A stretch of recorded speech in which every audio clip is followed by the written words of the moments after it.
완전히 다른 상품이기 때문에 별도로 하고요. 가장 대중적인 상품이고 지난번에 설명을 드렸지만 강남구가 70만, 서초구가 50만, 송파구가 30만.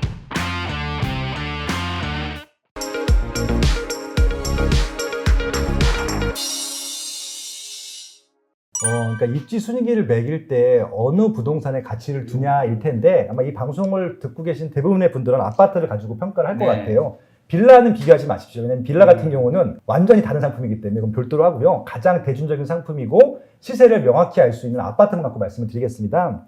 제일 중요한 거는 아파트를 평당 가격으로 환산을 하는 게 제일 중요할 것 같고요. 직방이라든지 호갱노 같은 데 가면 평당 가격도 환산이 돼 있거든요. 그거 가지고 한번 리스트를 만들어 보셨으면 좋겠는데요. 일단 광역 시도가 있죠. 17개 광역 시도가 있을 텐데 서울부터 제일 낮은 지역들이 강원도나 전라남도나 전라북도 이쪽이 될 겁니다. 그래서 아마 시계열로 이렇게 좀 쭉 계속 분석을 해가시면 좋을 것 같은데요. 서울은 지금까지 40년 역사 동안에 한 번도 1등을 뺏긴 적이 없거든요. 그렇죠. 그렇게 좀 확실하게 월등히 우월적인 지역들을 알고 계셔야 되는 것들이에요. 랜드마크 지역이라고 하는데 그런 식으로 일단 광역 시도 한번 나눠보시면 좋을 것 같고 시군구 단위로 나눠보셨으면 좋겠습니다. 그러니까 서울 같은 경우는 지금 25개 시군구가 있고 경기도도 지금 32개 시군구가 있고 뭐 부산도 16개, 대구도 8개 이런 식으로 있거든요. 그래서 그 광역 시도 내에서도 우선순위를 나눠갖고 한번 시계열로 좀 분석해 보시면 좋을 것 같고요. 그리고 좀 나아가서 동별로 또 분석을 해보시는 것들이죠. 지역 예상이 딱 보여요. 네. 그랬을 때 생각보다 경기도에 있는 읍면동 지역들 중에서 서울의 웬만한 지역보다 높은 지역들이 있어요. 네. 아까 말씀하신 판교에 있는 동들이 있습니다. 뭐 백현동이라든지 삼평동이라든지 뭐 운동동이라든지 이런 동들 같은 경우는 분당구에서도 월등히 시세가 높습니다. 그러니까 분당 같은 경우는 일단은 과천과 1대1로 비교하게 되면 과천보다 월등히 낮은데 분당이 과천보다 낮다. 동별로 하게 되면 과천에 있는 동보다 백현동이 더 높아요. 이런 식으로. 중요한 건 그것들이 고정된 것이 아닙니다. 아마 지금 뭐 강남권에 있는 압구정동, 뭐 서초구에 있는 반포동 이런 지역들은 거의 탑 5에서 내려오지는 않을 겁니다. 근데 이 중하위권에 있는 지역들은요. 언제든지 호재가 발현되면 또 올라가는 것들이거든요. 그렇게 해서 항상 동별로 저는 매월 하고 있는데 여러분들도 능력 되시는 대로 시세를 체크해 보신다고 하면은 지금은 판교가 제일 높고 그다음에 과천이고 아마 뭐 하남, 그다음에 광명 이 정도 순위 될 텐데 그 안에서도 동별 시세가 다르기 때문에 꼼꼼하게 분석해 보시면 좋겠다라고 좀 제안을 드리고 싶네요. 강남을 뛰어넘을 입지는 없고요. 네. 일자리 규모 면에서 그렇고요. 그렇다고 제가 여의도라든지 종로구 중구라든지 여의도나 종로구 중구 CBD라든지 거기가 중요하지 않다는 얘기는 아니고요. 일단 규모 면에서 강남이 월등히 많기 때문에 그쪽에 출퇴근하려고 하는 주택 수요층들이 많다라고 봐주시면 좋을 것 같아요. 지난번도 설명을 드렸지만 강남구가 70만, 서초구가 50만, 송파구가 30만 합쳐서 150만 명이 출퇴근을 하거든요. 정상원으로. 종로구 중구가 한 70만 되고 여의도가 한 40만 되는데 일단은 압도적으로 규모가 많잖아요. 그래서 그 정도 비율로 그러니까 100%가 다 강남이라는 얘기가 아니라 전체 파이가 있다라고 했을 때 한 40% 정도가 강남이 가져가는 것들이고 나머지 부분들 60% 가지고 서울에 있는 곳곳이 좀 이렇게 나눠져 갔는데 결국은 우리가 리스크가 낮고 안전한 것들을 선택한다고 했을 때에는 그나마 확실한 안정적인 대규모 수요가 있는 쪽 라인들이 조금 더 유망하지 않겠느냐고 팁을 드리는 거였었고요. 네. 마포구 좋죠. 지금 뭐 마레프라든지 신촌 그랑자이라든지 프레스티 자이 같은 경우는 웬만한 강남구의 구축보다 더 비싸거든요. 그런 것들을 무시하는 것들이 아니라 지금 이제 저희는 집을 살 때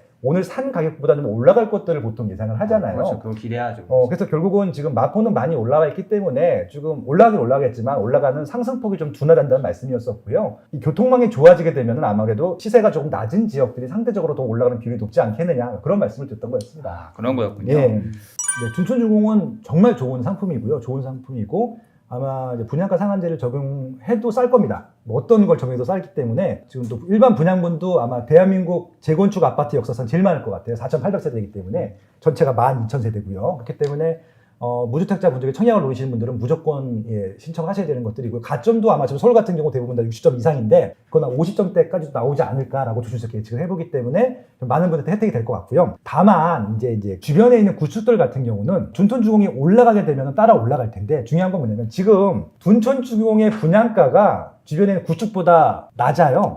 나홀로 아파트보다 더 낮아요. 네. 지금 그런 상황인데 그래서 이제 둔촌종이 올라가잖아요. 그러면 이제 둔촌종이 올라가는 건 당연한 겁니다. 왜? 싸게 분양이기 때문에. 해류시티도 그랬고 주변 새 아파트가 다 그랬거든요. 근데 내가 나보다 쌌던 분양가가 낮았던 둔촌종이 올라간다고 이게 그만큼 또 올라가느냐? 그건 아니에요. 그러니까 중요한 건 뭐냐면은 둔촌주공 아파트가 입주했을 때 많이 올라갈 겁니다. 많이 올라가면은 이게 갭이 많이 벌어져갖고 조금 따라 올라가는 거지 이것도 역전하거나 이렇게 올라가는 건 아닙니다. 둔촌주공이 올라가는 비율만큼 구축이 올라간다. 그거 기대만 낮춘다고 하시면요. 괜찮은 겁니다. 왜냐하면 입지가 좋아졌기 때문에 그 입지가 좋아진 혜택들은 구축들도 그대로 누리실 수 있는 것들이거든요. 그래서 입지가 좀 좋아진다. 그래서 가격도 올라갈 여지가 높다 정도이지 둔촌주공만큼 올라간다. 그건 또 아닙니다고 생각하시면 될 것 같습니다. 세종시는 아마 세상에 세종시의 중요성에 대해서 알린 거는 제가 처음이었을 것 같고요. 2010년도부터 얘기를 했으니까. 그러니까 이제 그때 어떤 말씀을 드렸냐면 지금 허벌판이에요. 그러니까 분당도 마찬가지고 일산도 마찬가지고 허벌판 때는요. 제가 아무리 좋다고 강조해도 사람들이 안 듣습니다. 결국 언제부터 듣기 시작했냐면 2016년도, 6년 내내 얘기했는데 2016년도에 돼서 1생활권 입주를 하고 2생활권 입주를 하고 3생활권 분양할 때쯤 그때부터 관심 받기 시작한 거예요. 그러니까 먼저 가시던 게 보여야지. 결국은 이제 그런 것들이거든요. 그래서 지금 세종시의 방향성과 양과 어떻게 개발되는지에 대해서 조금 명확히 알고 계신다고 하면은 그건 간단히 좀 될 것 같아요. 제가 그때 2010년도에 뭐라고 말씀드렸냐면은 세종시의 1차 목표는 30만이고 2차 목표가 50만이고 3차 목표가 80만이라고 말씀을 드렸거든요. 그래서 지금 그때 5만 명이었어요. 처음 시작할 때. 그래서 지금 5만이고 30만까지 되면 6배가 클 텐데 지금이 제일 싼 거 아니냐라고 했던 거죠. 그때 세종시 1000마을을 분양하는데 580만 원에 분양했거든요. 네. 완전 미분양이었어요. 제가 그때 그 현장을 보면서 이게 결국은 지금 580만 원에 미분양이 났지만 1000만 원이 넘을 거고 2000만 원이 넘을 때가 올 거라고 말씀을 드렸거든요. 그대로 됐잖아요, 결국은. 그런 것들이거든요. 지금 그래서 33만이 됐습니다, 세종시가. 네. 예, 근데 지금 33만인데 중요한 건 뭐냐면 지금 4생활권 아직 입주 많이 안 했고요. 5생활권, 6생활권은 아직 개발을 하지 않았어요. 입주를 하나도 안 했습니다. 그러면 당연히 지금 50만까지 무조건 가는 것들이잖아요. 확정이 돼 있는 것들이죠. 국회 수당이 내려오지 않는다 하더라도, KBS가 내려오지 않는다 하더라도 지금 이 규모만으로도 충분히 지금 50만까지 갈 것이고요. 뭐 국회 사당이라든지 기택 여러 가지 세종시가 또 이게 정부 청사만 있는 것이 아니라 주변에 산업벨트가 굉장히 또 많아요. 천안하고 청주랑 대전이잖아요. 천안, 청주, 대전의 공통점이 뭐냐면요. 다 산업벨트예요. 그러니까 그 사이에 산업단지들을 엄청 많이 개발하고 있거든요. 이런 공공시설뿐만이 아니라 일자리가 많아지고 있어요, 지금도. 그 분들이 어디 가겠습니까? 천안 갈까요? 청주 갈까요? 아니죠. 대전 갈까요? 가긴 갈 텐데 세종시는 다 좋은 지역이고 천안, 청주, 대전은 일부만 좋은 지역이잖아요. 그렇기 때문에 당연히 수요가 몰려들 수밖에 없는 거잖아요. 그러니까 지금 30만에서 50만 갈 때까지는 중간에 많이 올랐기 때문에 조정이 될 수도 있겠지만 계속 올라갈 수밖에 없는 지역이고요. 80만까지 가게 되면 더 올라가는 것들이고. 그래서 지금도 2생활권, 3생활권이 중심인데 지금 새로운동은 2생활권이거든요. 지금 많이 올랐죠. 근데 늘 제가 똑같은 답변을 드립니다. 질문도 똑같이 하시고요. 이렇게 많이 올랐는데 또 올라가나요? 올라갈 지역만 또 올라가요. 왜? 대기수가 많기 때문에. 중심지가 점점. 지금은 뭐 1생활권, 2생활권, 3생활권 다 똑같아요. 아니, 다 안 찼기 때문에. 지금 뭐냐면 세종시에 지금 제일 비싼 아파트는 2생활권이 아니라 새 아파트가 제일 비싸요. 지역 분화가 안 돼 있는데 나중에 다 6생활권까지 차고 나면은 아마 입지가 제일 좋은 데가 제일 비싸질 거거든요. 그렇게 보신다고 하면 아직도 올라갈 여지가 있다고 보시면 되는 것들이죠. 정답은 없고요. 사셨는데 가격이 빠질 수 있습니다. 근데 일단 실거주 목적이 강하시다고 하면은 그냥 사시면 되고요. 그리고 이제 보통 많이 오른 아파트들이 더 올라갈 가능성은 더 높아요. 이렇게 보시면 될 것 같습니다. 지금 동탄 말씀하셨는데 일단 동탄 바로 위가 광교입니다. 광교 시세 보셨나요? 광교에 비하면 또 동탄은 싼 편이죠. 근데 광교나 동탄이나 큰 차이는 없거든요. 광교 같은 경우는 이제 한 번에 서울에 빨리 갈 수 있다는 장점이 있기 때문에 더 비싸기도 하지만 동탄 같은 경우는 지금 이제 SRT도 있고 GTX도 들어올 예정이기 때문에 충분히 서울 출퇴근이 가능한 거리가 되거든요. 그렇다면은 뭐 광교나 동탄이나 큰 차이가 없을 거라고 저는 생각을 해요. 예, 그래서 이제 동탄이 월등히 더 크기도 하고 일단 동탄 2만 하더라도 11만 세대가 넘기 때문에 동탄 1까지 합치게 되면 뭐 거의 20만 세대 가까이 되기 때문에요. 굉장히 큰 이제 세대이기 때문에 그중에 중심지 같은 경우는 더 올라갈 여지가 있다고 봅니다. 그러니까 지금 10억인데요. 그러니까 분양가를 생각하게 되니까 그래요. 그러니까 이게 이전에 주식 방송할 때 박세익 전문님 나오셨잖아요. 네네네. 그분이 잘하시는 말 중에 그런 게 있습니다. 백밀러 보지 말라고. 백밀러요? 주식도 마찬가지인데 그러니까 뒤에 시세를 보지 말라는 얘기거든요. 여기까지 왔잖아요. 삼성전자가 4만 원 하다가 지금 8만 원대, 9만 원대까지 갔다 왔잖아요. 4만 원대 시세를 보면 되면 지금 너무 고평가가 돼 있는데 삼성전자가 더 잘 나간다는 걸 생각하게 되면은 15만 원이 될 수도 있고 20만 원이 될 수 있는 것들이잖아요. 그렇게 보신다고 하면은 동탄이 지금 4억에 분양해서 10억이 된 거거든요. 근데 이게 지금 광교도 거기도 4억에 분양해서 지금 15억, 17억이 된 거예요, 결국은. 광교도 15억이 하는데 동탄이 안 되겠습니까? 지금 근데 물론 광교가 거품이다라고 믿으시는 분들한테는 동탄 가격이 위험할 수도 있겠지만은 그냥 난 실거주 할 거잖아요. 그리고 이제 동탄 신도시에 대한 미래를 믿는다라고 하면은 지금 동탄 2 정액 분양할 때 11만 세대를 분양한 거예요. 그때 모든 언론사들 아마 쓰셨을 것 같은데 이 너무 물량이 많은 거 아니냐, 미분양 난다. 솔직히 처음에 미분양도 나기도 했었고요. 근데 제가 어떻게 반박을 했냐면요. 11만 세대 중에서 반만 분양이 된다 하더라도 엄청난 도시예요. 그렇죠. 예, 5만 세대, 6만 세대면은요, 웬만한 1기 신도시 규모가 되는, 3번 정도 규모가 되는 거기 때문에 미분양이 나도 도시가 되게 크게 생기는 것들이거든요. 그렇기 때문에 그냥 실거주 목적이라고 하면은 그만큼 기반시에 생기는 것들이기 때문에 오히려 가격 싸서 좋지 않느냐, 안전하고 들어가라고 했는데 미분양은커녕 지금 개발이 돼 끝나지도 않았는데 지금 다 가격이 올라간 것들이잖아요. 이게 투기꾼들이 올린 게 아니라 채우는 거잖아요. 실수요자들이. 실수요자가 왜 채워주지나. 지금도 일자리가 많은데 동탄하고 평택 같은 경우는 뭐냐면은 지금 일자리보다 미래 일자리가 훨씬 더 많아요. 평택 같은 경우는 고독신도시가 들어왔잖아요. 삼성이 21조를 투여하면서 이 벨트를 만드는 바람에 이 직장들이 다 몰려왔거든요. 지방에서 다 올라왔단 말이죠. 화성 동탄 신도시 같은 경우는요, 아마 경부고속도로 타고 쭉 내려가다 보시면 아시겠지만은 산업단지 엄청 개발하고 있습니다. 그리고 아파트형 공장, 지산업센터도 동탄 신도시 내에도 엄청나게 분양을 하고 있는데 분양이 또 잘 됐어요. 그거 다 일자리를 채울 거잖아요. 그러면은 지금 거주하는 게 중요한 게 아니라 일자리의 증가폭을 보셔야 되는 것들이잖아요. 그럼 그 동탄 이기 신도시에 사는 직장인 분들이 서울서 주택을할까요? 아니죠. 근처에 살 거잖아요. 근데 그분들이 대부분 다 좋은 직장이기 때문에 직장에서도 대출이 나오기도 하고 본인들도 월급이 많기 때문에 웬만하면 대출 끼고 살 수 있단 말이죠. 그럼 지금 15억이 안 되기 때문에 대출이 또 나와요.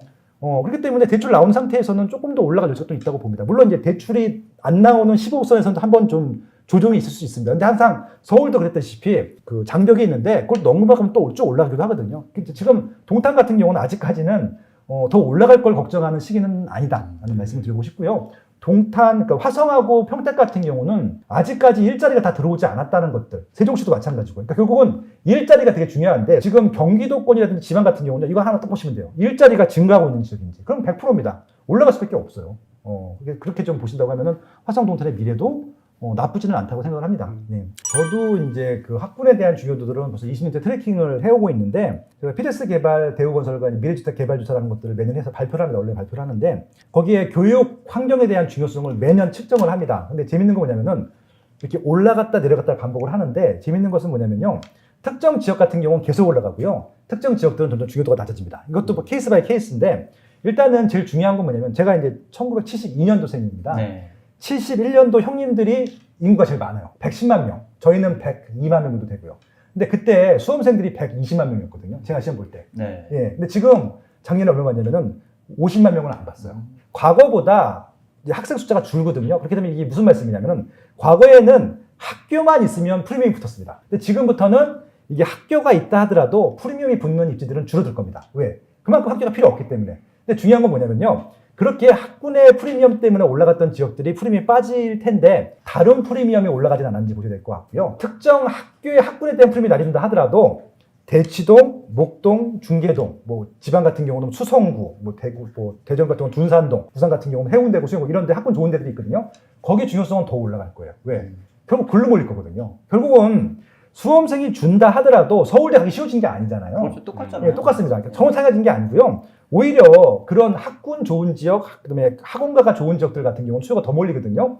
그러니까 저희 때는 수험생이 100만 명이라도 대학 가는 사람들이 딱 20만 명이에요. 5분의 1만 가는 거고 5분의 4는 대학 안 가도 돼도 상관없다고 생각을 했었거든요. 근데 지금은 수험생이 150만이면은 48만 명이 가야 돼요. 옛날에 더 양쪽으로 더 많아진 겁니다. 결국은 교육 환경을 따지실 분들은 더 따질 것 같고요. 아마 돈을 더 많이 지불할 겁니다. 그래서 교육 환경 때문에 더 올라가서 집중도가 높아졌어요. 왜냐하면 딴 데 학원이 없고 딴 데 학교가 없기 때문에 정말 우리 애들 공부시키고 싶으신 분들 같은 경우는 학교랑 학교가 좋고 학원가 있는 쪽으로 몰릴 거잖아요. 그럼 특정 학군 프리미엄 더 올라갈 것 같고요. 그 외 지역들은 학군 프리미엄 빠지는 대신에 그럼 학군 프리미엄 빠지게 됐을 때 가격이 빠질 지역들이 있고 다른 프리미엄 때문에 계속 유지되거나 올라갈 지역들이 있고 그걸 좀 이렇게 단계별로 나눠서 보셔야 된다라는 말씀을 드리고 싶고요. 그러니까 퉁쳐갖고 학군 프리미엄 올라간다 내려간다 이렇게 분석하시면 무조건 틀립니다. 입지에 따라서 다르다라는 말씀을 좀 드려보고 싶었습니다. 주택 마련 주식 대박 매불이 하나면 오케이입니다. 매불이 구독 누르시면 부자 됩니다. 좋아요 누르시면 더 부자 됩니다.